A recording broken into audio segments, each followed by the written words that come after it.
Hello YouTube, this is Necrostevo and you're watching one of my narrated Wi-Fi battle videos. Today's match is an OU match that I had against Trainer Connor. Be sure to go check out his channel. He has kind of gotten a little bit more underway with a lot of his narrations and they're getting a lot better, and he's a great opponent, so I'll be sure to leave his link in the description. You can go check out some of his battles. I have a little bit of an odd team for OU. You see the Star Raptor and Crustle, and in this match I had a special Lucario, Nasty Plot, my Modest Choice Specs, Alakazam, and a Dragon Dance Tyranitar. And these are all kind of things that I bred a while ago, and I just wanted to test them out, so I kind of just threw them all together. Really wasn't thinking about team synergy too much because Terrakion kind of wrecks this team, not gonna lie.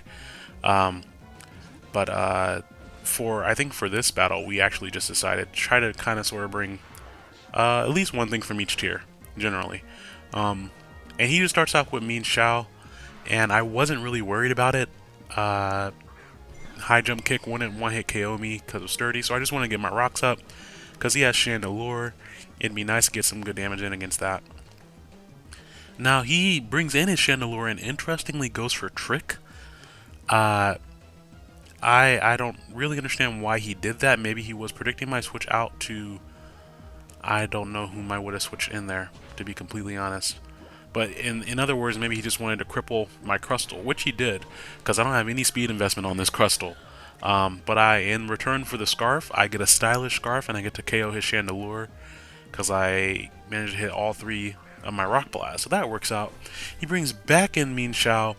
I'm still not very worried about this thing, but at the same time, I don't want to play too predictably. I actually really did think that he was just going to U-turn again, which is why I brought in Falco, but he actually goes for the high jump kick this time, which even with the Intimidate, Falco's not gonna be able to take two of those. That's actually, I think that's what let me know that he was Scarfed, because I was Scarfed Adamant. So if he's Scarfed Jolly, then he would outspeed. But that's fine. I'm going to bring in my Alakazam here, bluffing the fact that I'm Scarfed, and I'm just going to Choice Spec Psychic. Psychic does a lot of damage from Choice Specs. Like, that's a 3-hit KO on Reuniclus, who resisted. And I have Shadow Ball on this Alakazam. I think I have Focus Blast, Shadow Ball, Psychic, and Trick. But I really didn't want to overpredict Reuniclus coming in, because if I overpredicted and then it didn't come in and something else came in and resisted the Shadow Ball, then he would basically get a free setup. That and the fact that Reuniclus was the only thing on his team that really resisted the Psychic. So he gets to recover off that HP, but I just get to bring in Crustle to threaten him. He brings in Mean Shao again, but at this point I really just want extra damage on the Mean Shao. So I'm just going to go for it, and being Adamant Max Attack really comes in handy there, because that does a nice chunk of damage to Mean Shao. At the very least, he's not going to get all of his health back from Regenerator now if I go for 2x Scissors. And he's going to be at a little bit under a third of his health. So Mittens did a really good job here. Not only did he take out Chandelure, get out Stealth Rocks, he also put this Mean Shao in a range where it'll be easily Revenge killed. And just to keep up the facade, of course, I'm going back on an Alakazam. At any point, he really could have just U-turned and killed me. Probably, but you know, most people don't run Modest Alakazam. That's just a thing most people don't see. And of course, to keep up with the facade that I am, at least max speed or a Scarf variant of some sort, I went for Psychic again, even though Reuniclus was probably coming back in. I wanted to kind of keep the match going how I thought it would go.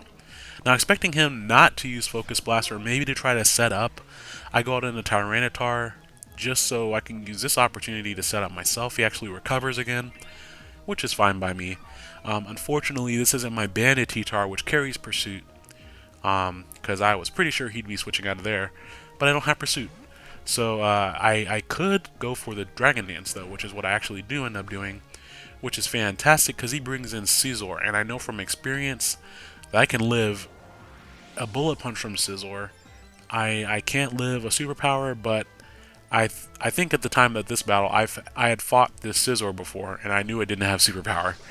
So I just stay in on it. He goes for Bullet Punch, And I knew even if he got max damage, which he actually does get close to max damage, I don't have perfect IVs.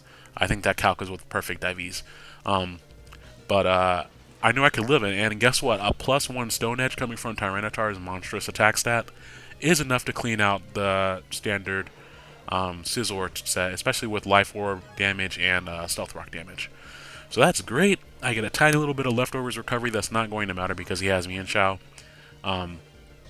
I could have switched out here, but as you guys saw from the team preview, I really didn't bring anything for a fighting type. Like, fighting pretty much just pushes this whole team in. And this was kind of just me having fun anyway. You guys know me, I just grab stuff. Unless it's a tournament. But the U-turn was obvious. The high jump kick, he had a chance of missing, so he went for the better play there and U-turned out. And yes, I get switching priority, which is great because I get a chance to try out my shiny Lucario. And this is my Nasty Plot variant that has Vacuum Wave on it. I did not forget to breed Vacuum Wave onto this one, which is good, because that's annoying that I forgot that on the other set, and that comes back to bite me all the time. But as far as this set goes, I'm going to be faster than him, so my priority attack will be faster, and my Vacuum Wave, +2 stab, super effective. Carracosta is not going to be able to take that. So I'm able to handle the Carracosta, and now I get a +2 hit on whatever he wants to bring in. He decides to bring in Salamence, which Salamence is never very fun to face. But fortunately, I'm able to put a great chunk of damage on it with Vacuum Wave. This is one of the few times, especially since he's a Moxie Mints, that I wish I was running my Lucario named Lane that has Surge Dance and Extreme Speed, because then I could have done even more damage to him. But then I probably wouldn't have taken out the Carracosta. But that's neither here nor there. He finishes off Lucario, gets the Moxie boost, but that's okay by me because at this point in the battle, I don't know what I was thinking right here. Actually, I go out into Absolute to cure him, thinking that I could live any one hit from him, but that was because I completely forgot about Moxie. I think this cure him actually can live a hit from a Flygon using Outrage, just because of the weird EV spread I put on it. But not so much +1 Outrage coming from a Salamence, which is considerably stronger than a Flygon. So I don't really know why I did that. On the plus side, he does get a little bit more sand damage, so that's a thing. Not very smart. Should have just gone out into Alakazam. But anyways, though, I am a little bit surprised to find that my modest Alakazam still outspeeds him. Maybe he's not max speed, or maybe he's not a plus speed nature.